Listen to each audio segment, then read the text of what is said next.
हमारे यहाँ अगर इस दुनिया में, भारत में हिंदू धर्म का अगर जनाजा निकलते हुए देखना है तो किसी हिंदू की शादी में चले जाओ।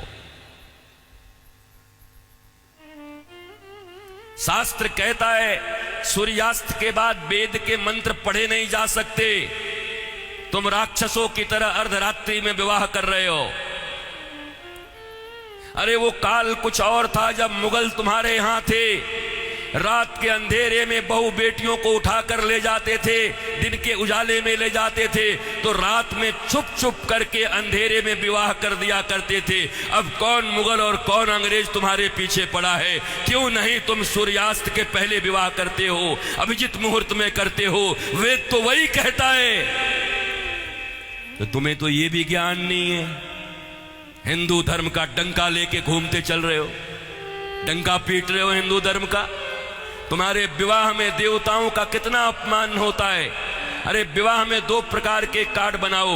विवाह एक संस्कार है, विवाह एक यज्ञ है। अरे भैया, खाने पीने खिलाने वाले के लिए एक दिन रिसेप्शन जो करते हो कर दिया करना, पर विवाह में बड़े लिमिटेड लोगों को बुलाया करो। अपने अपने परिवार, वो भी जो सनातन संस्कृति को मानते हैं, पवित्र रहते हैं। विवाह संस्कार में देवता आते हैं। तुम्हारे द्वारा किए गए यज्ञ के भाग को लेने के लिए अरे नाक पोंछते हुए, कान खुजाते हुए, पता नहीं क्या क्या करते हुए अगर तुम किसी को भोजन दो तो तुम्हारा बच्चा भोजन नहीं करता। ऐसे ऐसे आंख करके बच्चे को दो। शी मम्मी, कितनी गंदी हो तुम। और देवता आते हैं तुम्हारे बेटे और बेटियों के विवाह में। वो एक यज्ञ होता है। कोई शराब पी के खड़ा होता है, कोई गांजा पी के खड़ा होता है, कोई गुटके खाए रहता है, चमड़े के बेल्ट पहने रहते हैं, जूते पहने रहते हैं। 3 घंटे तक दूल्हा उपवास नहीं रह सकता। कोई फूफा बन के पेप्सी ढकेल देता है, कोई जीजा बन के कोक ढकेल देता है। अरे आज 3 घंटे जो अपने सिया को, अपनी जानकी को पाने के लिए उपवास तक नहीं कर सकता, वो क्या पालेगा अपनी पत्नी को, धर्म पत्नी को? ये कोई विवाह है? ये कोई सनातन संस्कृति है? और इसी को तुम विवाह कहते हो। विवाह यज्ञ है, यज्ञ है। इसलिए हमारे यहां तलाक और डिवोर्स का कोई सिस्टम नहीं है। उनके यहां विवाह एक एग्रीमेंट है, आज हुआ है कल तोड़ देंगे। पर सनातन संस्कृति धर्म पत्नी और पति स्वामी, इस प्रकार की एक संरचना है। विष्णु और लक्ष्मी बताया जाता उनको। तुम कौन से विवाह कर रहे हो? अंग्रेजों के पिट्ठुओं, अंग्रेजों के गुलाम बड़े बन गए हो। भारत के पैसे खा करके उन पैसों से भारत को ये दिखा रहे हो अंग्रेजों और पाश्चात्य संस्कृति की तरह विवाह करके साधारण भारतीयों के मन में लोभ उत्पन्न कर रहे हो।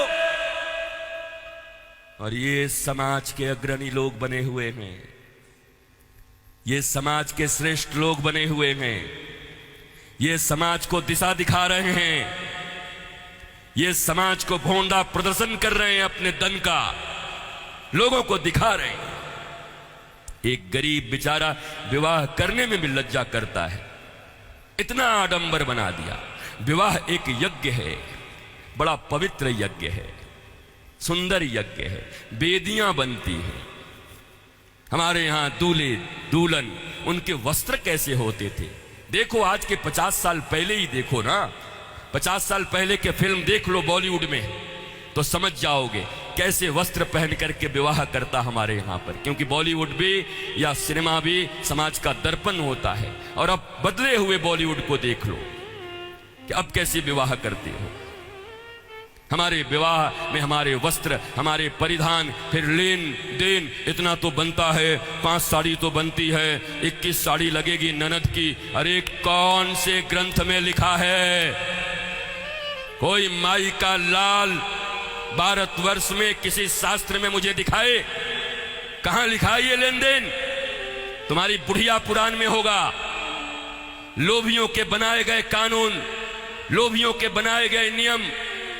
अरे जरा सोचो, एक बच्ची, एक बेटी अपना नाम, अपना गोत्र छोड़कर आती, अपना टाइटल छोड़ करके आती, अपने घर परिवार, माता पिता, भाई बहन, सखी सहेली छोड़कर आती और तुम्हारे वंश को बढ़ाने के लिए तुम्हारे घर में आती है, उसको भी टीवी, फ्रिज और कार के लिए मिट्टी, तेल और पेट्रोल से जला देते हो। तुम्हें शर्म नहीं आती?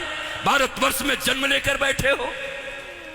तुम्हारी बाजुओं और भुजाओं में अगर शक्ति है तो अपने पैसे से कार खरीद लो, अपने पैसे से फ्रिज खरीद लो, क्योंकि छोटी छोटी बच्चियों के पिता तो बचपन से उसके लिए खिलौना खरीदते रहते हैं। जब छोटी रहती है 5 रुपए का, थोड़ी बड़ी हो जाती है थोड़ा और बड़ा, थोड़ी बड़ी हो गई साइकिल खरीद लिया, थोड़ी बड़ी हो गई स्कूटी खरीद दिया, और बड़ी हो गई अच्छे घर के हैं कार खरीद दिया 5 लाख का, और एक दिन फिर जा करके 5 करोड़ में एक गुड्डा खरीद के ला के दे दिया। तो खरीदे हुए सामान की जो इज्जत होती है वही दूल्हे की भी इज्जत होती है।